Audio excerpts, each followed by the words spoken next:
Fancy వేర్లో ఇది ఒక design. ఇదంతా హ్యాండ్ వర్క్ అండి. క్వాలిటీ అయితే చాలా బాగుంది, చాలా బాగుంది. క్లాత్ అయితే క్లాత్ కూడా చాలా బాగుంది. అంతా ఉంది క్లాత్. ఇట్లా 3/4 హ్యాండ్స్ వస్తుంది మనకి. వర్క్ అయితే నీట్గా వస్తుంది. వర్క్ మొత్తం బీడ్స్ కదానా వర్క్ వస్తుంది నీట్గా. ఇది వచ్చేసి బాటమ్ సేమ్ వస్తుంది.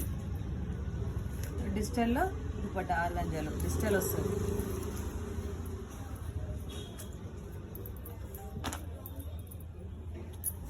ఇలా వస్తుంది మనకి దుపట్టా, ఇలా వస్తుంది. క్వాలిటీ అయితే చాలా బాగున్నాయి. ఇందులో మనకు సైజ్ వచ్చేసి ML XL XXL XXL available ఉన్నాయి. చూడండి ఎంత బాగుందో క్వాలిటీ. మీకు నచ్చితే స్క్రీన్ షాట్ చేసి పెట్టండి. ఇందులో దీని కాస్ట్ వచ్చేసి 1199 free shipping all over India. 1199 free shipping all over India. ఓకేనా ఫ్రెండ్స్, మీకు నచ్చితే స్క్రీన్ షాట్ చేసి పెట్టండి. ఓకే అండి, బాయ్.